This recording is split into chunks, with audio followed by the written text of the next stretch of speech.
Bueno, buenas. Siguiendo con nuestras grandes biografías en nuestro club de lectura, estamos con la biografía de Rembrandt. Y vamos a iniciar lo que es el capítulo 4. Al día siguiente, por la tarde, fui a la Brestrad. Aunque la paciente estaba pasando un mal día, la encontré sentada en una silla sostenida por almohadones. Tenía al niño sobre las rodillas. El ama tendía unas ropas a secar cerca del fuego. Le había dicho que no lavase en el cuarto de la enferma, pero claro, había desobedecido mis instrucciones. Al verme entrar en la estancia, refunfuñó algo ininteligible. Cogió las cosas del niño, las echó en una cesta de mimbre y salió dando un portazo. No puedo hacer nada con ella, se quejó Chaskia. A veces casi me convenzo de que está loca. Lo siento, repliqué. Vuestro marido debía haberla despedido hace ya tiempo. Ya lo sé, pero no le gusta que le importunen con esas cosas. Es un hombre bueno y trata de interesarse por la casa, pero solo pone el corazón en su trabajo. Y Hartek adora al niño. En ese momento entró Rembrandt. Estaba furioso y profería maldiciones a diestro y siniestro. Es imbécil, es estúpido idiota. Creí que por fin le había enseñado a manejar la prensa. La última vez mojó el papel hasta que lo hizo pulpa. Ahora ha puesto la plancha debajo del rodillo sin colocar el fieltro. El cobre está doblado como un aro. Tendré que empezar de nuevo. Chaskia alargó la mano, muy blanca y delgada, pero delicada y hermosa. Ven y siéntate un momento, querido, dijo. ¿Por qué no le dices al muchacho que se vaya a su casa si es tan calamidad? Inmediatamente se disipó la ira de su marido. Ya lo he pensado, contestó, pero probablemente el próximo sería más inútil aún. Y este me paga 100 florines al año por el privilegio de ser discípulo mío. Pero ya sé lo que voy a hacer. Le voy a mandar al jardín a cortar leña. Le diré que el ejercicio es bueno para los músculos y que un pintor tiene que ser fuerte. Una magnífica idea. Y te la debo a ti. Si hubiese tenido que decidir yo, le habría despedido.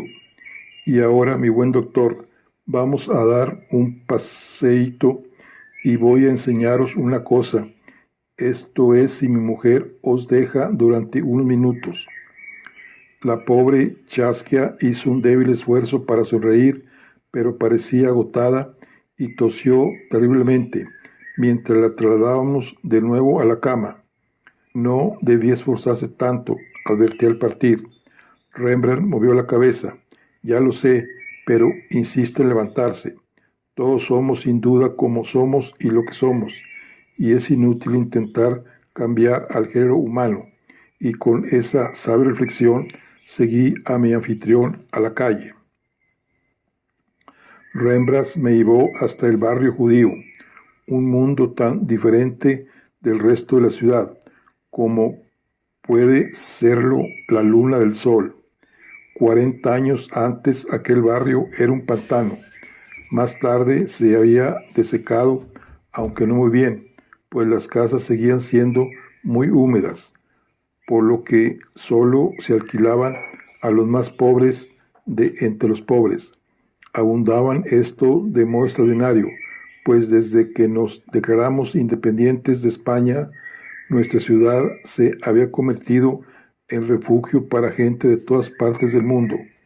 Algunos habían venido tras oír que éramos ricos y que, por tanto, sería más fácil ganarse la vida en Holanda que en cualquier otro lugar. Otros pertenecían a las innumerables sectas surgidas después de la Reforma y se había apresurado a acudir a la libre y gran república con la esperanza de escapar a la persecución de un país conocido por la clemencia de sus magistrados. Más tarde, durante la década de 1580, España se anexionó Portugal, y lo primero que ordenó el rey Felipe II fue la promulgación de un decreto por el que arrojaba de su recién adquirido territorio a los judíos. Mi abuela solía contarme cómo llegaron los emigrantes judíos portugueses. Describía las terribles condiciones a bordo de aquellos barcos, hombres, mujeres y niños apiñados con sus escasas pertenencias. Nunca se les daba un plazo superior a las 24 horas para abandonar el país, y en tan corto espacio de tiempo los obligaban a vender sus casas y otras edificaciones, así como sus enseres, además de prepararse para el viaje. Muchas veces, cuando se abrían las escotillas, la mitad habían muerto debido a la falta de alimentos, de bebida y de aire fresco, y a los supervivientes los llevaban a casas de ciudadanos particulares para que se recobrasen. De eso hace mucho tiempo, y los antiguos inmigrantes se han hecho ricos y se han trasladado a barrios más elegantes, pero todos los años llegan nuevos inmigrantes de tierras extranjeras, y en la parte de la ciudad a que me llevó Rembrandt aún se oye a más gente que habla español, portugués y algún dialecto alemán que holandés. Las tiendas todavía semejan bazares y la comida huele a demonios. Rembrandt parecía saberse de memoria aquella parte de la ciudad y conocía por lo menos a la mitad del vecindario. Donde quiera que íbamos, le saludaban como si fuese un burgomaestre o un importante funcionario en vez de tratarse de un simple pintor. Pero inmediatamente me explicó la razón de todo aquello.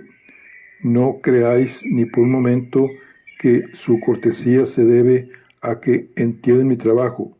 Soy un buen cliente, pago al contado siempre que puedo y no regateo más de lo necesario. Eso es todo.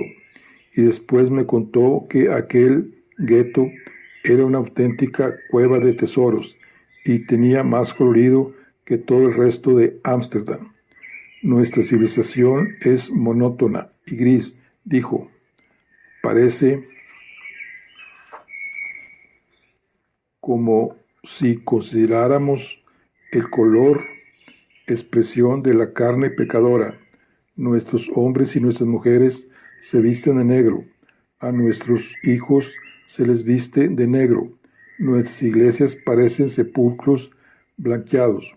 Cuando damos una fiesta, permanecemos sentados y taciturnos hasta que nos emborrachamos, y luego nos comportamos como muestra Jan Steen en sus cuadros.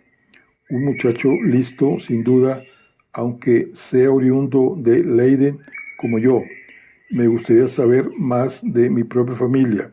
No me refiero a mis hermanos y hermanas, son de lo más corriente. También mis abuelos eran aburridos, pequeños comerciantes, pero ¿y mis bisabuelos? E incluso más atrás, ¿habremos tenido algún italiano en nuestra familia? Algunas veces me pregunto si no hubiera sido más feliz de haber nacido en Italia. ¿Habéis pensado alguna vez en ir allí? Naturalmente que sí. Todo jovenzuelo que piensa ir a Italia en algún momento de su carrera. Yo hasta llegué a planearlo con Jean Lievens cuando estudiábamos juntos en Leiden en el año 31. Además, podíamos haber conseguido el dinero. No le iba mal a mi padre con el molino de Malta y no faltaban personas ricas. Su señoría Constantija Huygens, por ejemplo, que se interesaban por nosotros. Quería aprovechar todas las horas de luz y no me podía permitir el lujo de perder un par de meses intentando ir a un sitio donde la luz del día no era probablemente muy distinta a la de aquí. Cierto que ha habido grandes maestros en Italia, pero puedo ver sus obras en Ámsterdam. He hecho copias de algunas que se están vendiendo como si fueran las auténticas, pero la verdad es que nuestros marchantes venderían cuadros pintados por el propio San Lucas si viesen la posibilidad de hacer negocio. Casi habíamos llegado al límite del barrio judío. Pregunté a Rembrandt si no se había olvidado de lo que me iba a enseñar. Eso está en otra parte de la ciudad, contestó. Aquí he venido a buscar una cosa. Creo que he descubierto una pieza auténtica de Miguel Ángel. Es una obra pequeña, la cabeza de un niño. Si me la venden por 1500 florines, me la llevaré. Mencionó la cifra con la misma indiferencia, despreocupación que si se hubiera tratado de un par de chelines.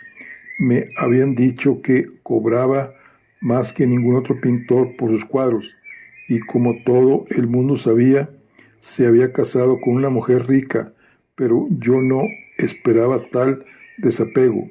Las sencillas costumbres de mi infancia seguían fuertemente arraigadas en mí, y le pregunté si no era demasiado dinero para un cuadro. Pareció sorprendido. Supongo que sí, pero Miguel Ángel era un excelente pintor. No creo que 1500 florines sea demasiado. Yo mismo estoy cobrando más. Por solo un cuadro, sí. Y si tenéis paciencia y esperáis unos minutos más, os lo enseñaré. Pero primero tengo que bajar al sótano.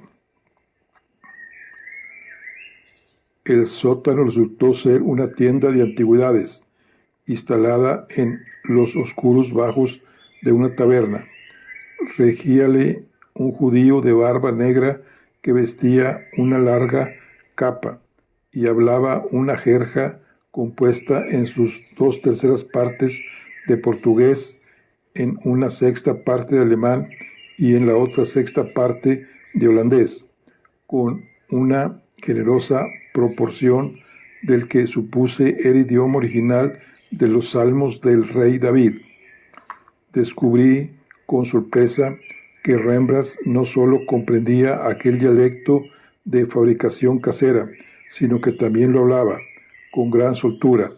Una vez que se sacaron de un rincón el producto de los pinceles de Miguel Ángel, se dirigió al hirsuto marchante en una mezcla tan elocuente y vituperiosa de las lenguas que acabó de enumerar, que abrigué la convicción de que ambos hombres acabarían por pegarse.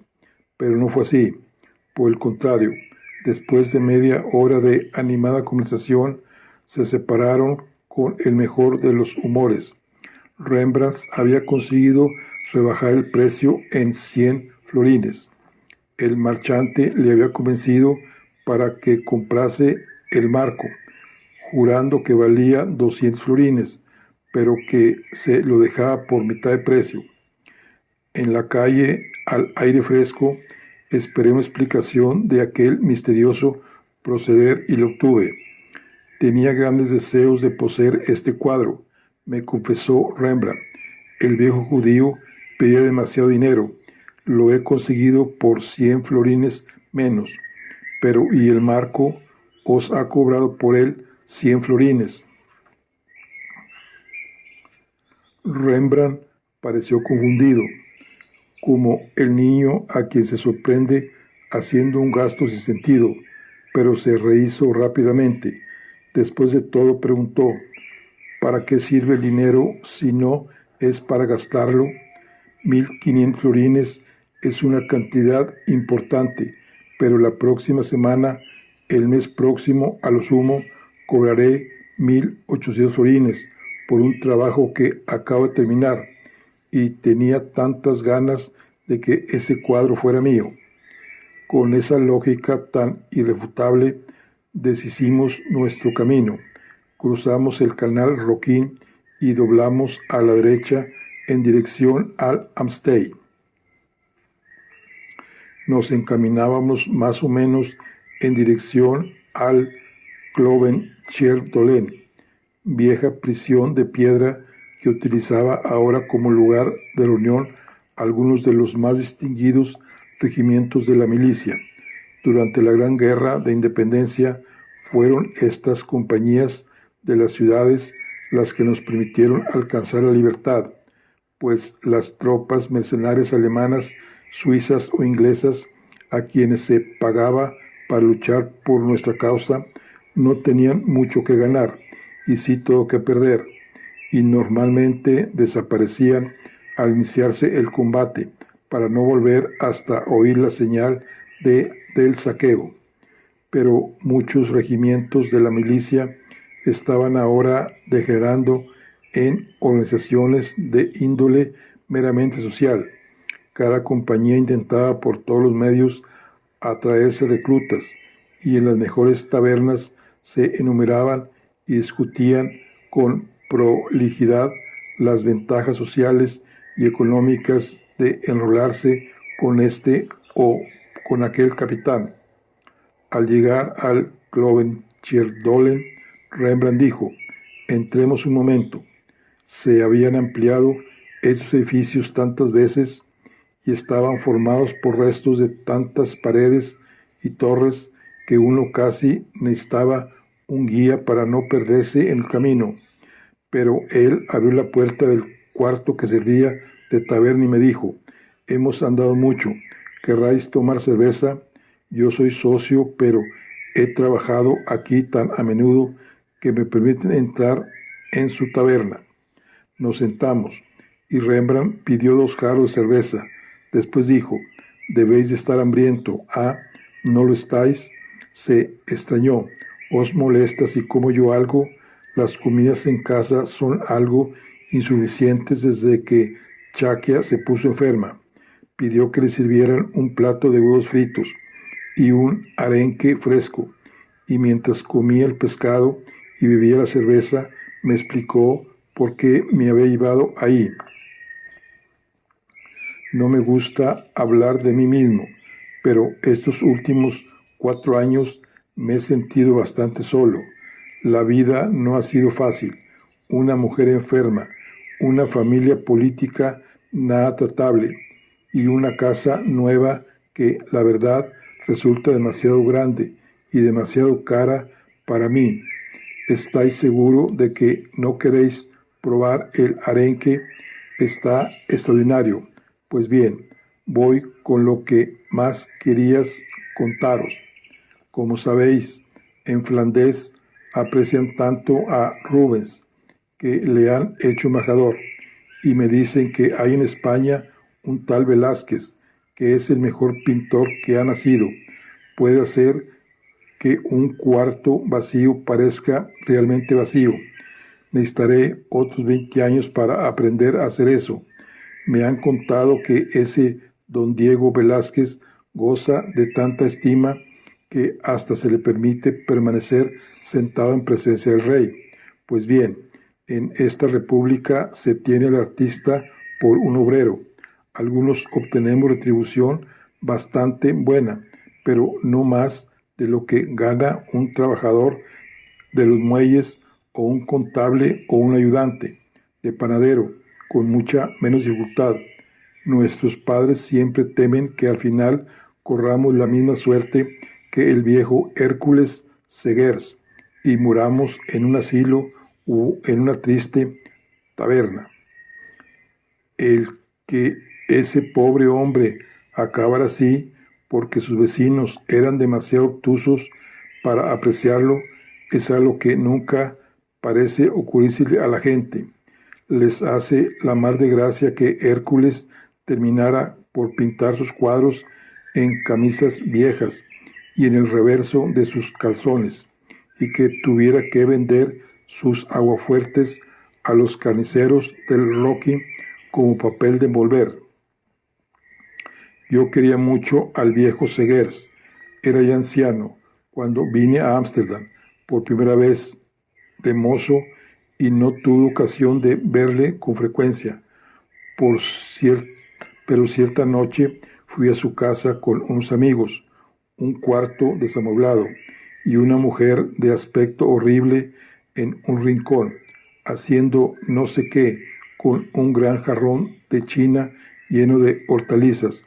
Al parecer era su esposa, media docena de niños sucios en el suelo, y el viejo peinado con un gracioso moño totalmente ajeno al jaleo que le rodeaba, trabajando en una tormenta, una pieza pictórica excelente como había visto pocas. Lo tenía sujeto a la pared con dos clavos y él estaba de pie delante. Parece que aquella tarde, mientras su mujer estaba en la casa, se empeñó pignorando su caballete. Él había hurtado la última sábana de la cama de los niños y la había cortado para poder utilizar como tela. Su trabajo le enloquecía. Trabajaba mañana, tarde y noche. Dicen que era un borracho, pero los borrachos no pintan los cuadros que pintaba él, aunque a veces tomaba alguna que otro vaso solo necesario para no ir despotricar a su mujer y berrear a los críos. Yo no era muy rico por aquel entonces y de todos modos él no tenía nada en venta, ya que todo estaba empeñado o lo había trocado por mantequilla, huevos y leche para sus hijos. Más tarde, y tras grandes esfuerzos, logré hacerme con 6 de sus cuadros. Tenía que haberlos visto en mi casa. Me gustan muchísimo y también me sirven de constante recuerdo. Me trasladan al día aquel que pasé en la posilga de Segers, pues realmente no vivía en una casa, y me dijo: Rembrandt, amigo mío, sueñas demasiado y tienes tendencias a hacer tonterías. Haz todas las tonterías que quieras, pero procura que te la paguen bien. Necesito mucho dinero y necesito color en tono mío. Hubiese muerto en menos de una semana de vivir en un lugar como el de Hércules. Quiero comprar cosas y cuando quiero algo lo quiero al punto, enseguida, y no dentro de una semana ni un año después. Tengo que experimentar si he de pintar cuadros buenos. Chaskia era una mujer bellísima. Deberías haberla visto antes de que cayera enferma, pero tenía que probarle trajes, verla por dentro, vestirla con sedas y satén y adornarla con perlas y rubíes, pintarla de 100 maneras distintas. Pobre niña, no creo que siempre lo encontrase agradable, pero lo aceptaba de buen gusto y yo necesitaba esas extravagancias para ver qué es lo que soy capaz de hacer. Todo esto, sin embargo, no viene al caso. ¿Queréis fumar? Rembrandt pidió otras 2 jarras y 2 pipas de tabaco, y después, apoyando los codos en la mesa, prosiguió: ya sabéis que he pintado muchos retratos. Me pagan 400, 500, hasta 600 florines. No sé por qué. Ni siquiera Bartolomés van der Herz percibió esa cantidad por un cuadro como una casa de grande, con 12 o 20 figuras de otros tantos estúpidos, cada cual convencido de que era el más guapo e insistiendo en que había que pintarlo con todo detalle. Como veis, sí me puedo quejar. Se puso de moda entre la gente rica que pintase yo sus retratos. Hasta me pidieron que pintase algunos cuadros para el príncipe. De acuerdo, solía decirme a mí mismo: pintaré a los ricos y a veces los pintaré del modo que ellos quieren. Necesitaba dinero. Iba a nacer nuestro primer hijo y además quería comprar la nueva casa. Tuve que hipotecarla casi por completo. La gente suele decir que había tenido suerte casándome con una mujer rica, pero Chaskia no era rica. Eran 9 hijos y el viejo Ulgelbur se había preocupado demasiado de política para prestar atención a su patrimonio.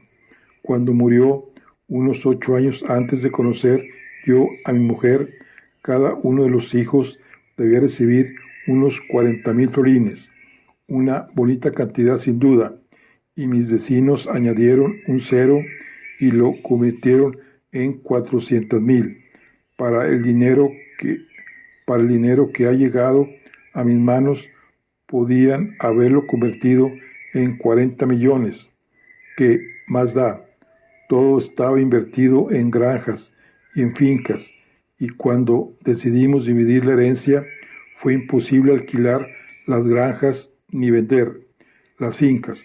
Además que, claro, yo vivo aquí en Ámsterdam y los otros herederos están en Frisia, a un par de días de distancia. La gente de Frisia es sin duda la más testaruda del mundo y por añadidura la más agarrada. Dios bendito, besan cada estíber 12 veces antes de gastarlo, y cuando yo ya había gastado mucho dinero pintando retratos y había comprado unos cuadros y estatuas y algunas cosas más, después de todo el dinero era mío, empezaron a costillar entre el vecindario sobre la escandalosa manera en que estaba despilfarrando el patrimonio de Chaskia. Tuve que ir a los tribunales y perseguirlos por difamación. Despilfarrando. Cuando necesité 13,000 florines para comprar mi casa, tuve que firmar letras que me obligaran a trabajar durante el resto de mis días. ¿Hubieses hecho tal cosa de haber podido conseguir algún dinero? No, esa historia del pintor pobre y la mujer rica es un desatino. Lo malo es que de pronto me intereso por un tema. Veo, o mejor dicho, siento muchas cosas que otros no sienten ni ven. Lo pongo todo en mi cuadro, y el hombre cuyo retrato pinto se enfada y dice que no he logrado el parecido, o que le he pintado de tal modo que el cuadro revelará a los vecinos que es un tacaño, o que es cruel con su mujer. Al final, o se niega a aceptar el cuadro o paga la mitad de lo convenido. Esto no puede seguir así, porque precisamente en este momento necesito hacer todo el dinero posible. Tengo que pagar la casa, y Chaskia probablemente estará enferma largo tiempo, y el niño tendrá que asistir a una buena escuela y después a la universidad. Además, en lo de los retratos hay modas. Yo llevo ya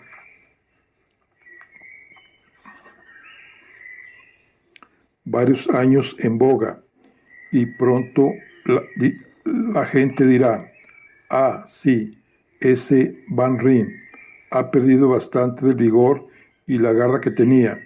Lo que quieren decir, por supuesto, es que estoy empezando a pintarles tal y como son. Oye, Hedrick, tráeme la cuenta, gracias, y ahora os llevaré arriba y os enseñaré una cosa. Subimos 2 tramos de una amplia escalera y entramos en un gran salón de reuniones. Estaba muy oscuro, las altas ventanas cubiertas con cortinas de paño verde. En las paredes distinguí vagamente 1 o 2 cuadros, el típico cuadro de grupo, pintado por Van der Helst y Govars Flinks, que uno encuentra en lugares semejantes. Después, cuando mis ojos se acostumbraron a la penumbra, descubrí al otro extremo del vestíbulo una gran estructura de madera que sostenía un enorme cuadro, pero no pude ver lo que representaba. De pronto Rembrandt descorrió las cortinas, la habitación se llenó de sol y yo sufrí una especie de conmoción física, como si me hubiesen golpeado en la cara con una paleta llena de los colores más ricos jamás creados por la mano del hombre.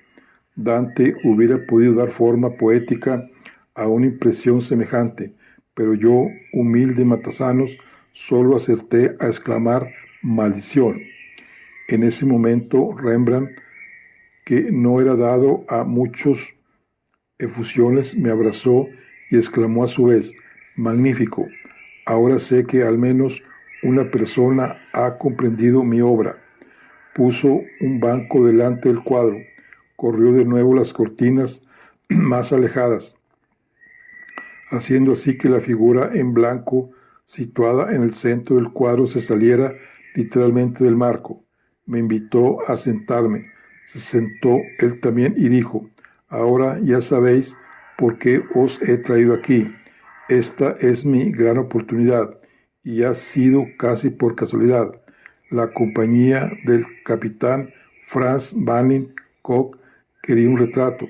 Primero pensaron en que lo hiciera Van der Helst y después alguien quiso encargárselo a Flink, pero un día el capitán, su señoría de Pumerland, vino a verme y me dijo que había visto el cuadro que yo pinté de Dominique Anslo y de su mujer, y que le gustaba la forma en que había dispuesto los personajes, con libros sobre la mesa, y el hombre hablando con la mujer, no dos personas sentadas simplemente, sino un marido y una mujer conversando como en la realidad. Y había tenido una idea. Casi todos los hombres de su compañía querían el tipo usual de cuadro: soldados y oficiales, agrupados en torno a una mesa, con un par de platos de estaño llenos de ostras y muchas botellas de vino. Todo el mundo con un aire muy orgulloso, muy valiente y algo alterados por el exceso de comida, pero ¿no sería posible pintar un cuadro así de manera distinta? Pues bien, al principio me asustó algo la idea. Nunca había intentado pintar grandes grupos, pero después le dije que me concediese unos días para pensarlo. Me contestó que encantado y que fuese a verle cuando estuviese decidido. Con que me puse a trabajar, pero no me gustaba nada de lo que hacía. La mayoría de los bocetos los tiré, y entonces me di cuenta de que hoy no tienen demasiado sentido esos regimientos de voluntarios. No son más que una excusa para agradables reuniones sociales, pero es porque vivimos tiempos de paz. Si hubiese otra guerra, recobraría su importancia, y tras la idea de un pueblo en armas se esconde un ideal muy específico. Es fácil reírse de estos pomposos pintores de brocha gorda y destiladores de ginebra y vendedores de pescado que marchan con pluma y penachos, arrastrando gigantescas espadas y pertrechadas de enormes arcabuces y cuernos de pólvora, como si fuesen a expulsar al turco de Europa, cuando todos sabemos que van a pasar la mayor parte de la noche jugando a los dados en el cuartel y bebiendo cerveza.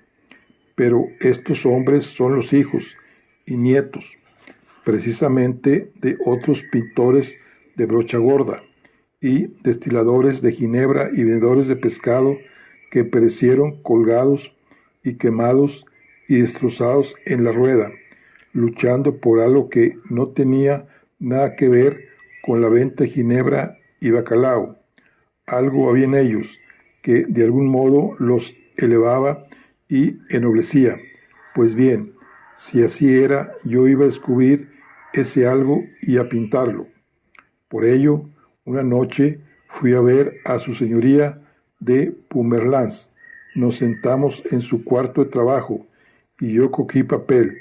No puedo hablar sin dibujar al mismo tiempo, y le expliqué lo que me proponía pintarle a él y a los hombres en el momento de salir del arsenal camino de su guardia. Todo todavía en gran desorden.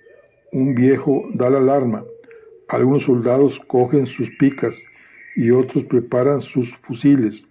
niños y niñas escabulléndose por entrar por entre las piernas de los hombres, y el inevitable perro siempre presente en todos los desfiles, y un hombre que guía y manda a los demás, un hombre que se controla y sabe lo que hace, que avanza tranquilo, porque sabe que le seguirán haga lo que haga.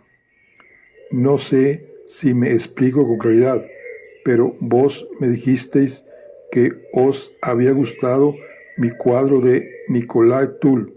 En aquel caso no pinté a un sabio doctor dando una clase de anatomía. Intenté pintar a la ciencia, no a un grupo de científicos. Igual que en este caso, he intentado dar una impresión de las obligaciones cívicas en vez de limitarme a representar un grupo de triviales ciudadanos en el cumplimiento de sus nimias, obligaciones particulares. ¿Me comprendéis? Le comprendía tan perfectamente que no supe qué contestar. Es extraño que cuando me encuentro cara a cara con algo realmente hermoso, enmudezco. Solo horas después de haber paseado en silencio por las callejuelas o de haberme sentado a solas en un cuarto oscuro, consigo recordarme. Pero Rembrandt, que no siempre era un desechado de delicadeza y que solía ser muy brusco, pareció comprender lo que me ocurría y encontró una disculpa para despedirse de mí. Se está haciendo tarde, dijo. Volveré corriendo a casa a ver cómo se encuentra Chaskia. Siento haberos acaparado tanto tiempo, pero ahora comprenderéis por qué os he traído hasta aquí. Tenía que hacer algo realmente grande, algo tremendo para que la gente viese de lo que soy capaz cuando me dejan en libertad. Y con este cuadro lo conseguiré. El mundo se fijará. Tendré más clientes que nunca y una mayor libertad para experimentar, recordar mis palabras. Este cuadro dará que hablar. Bueno, aquí concluimos lo que es el capítulo 4. Estamos con la vida de Rembrandt. Estamos en nuestro club de lectura. Bueno, aquí concluimos la charla de hoy. Nos vemos en la siguiente. Hasta luego.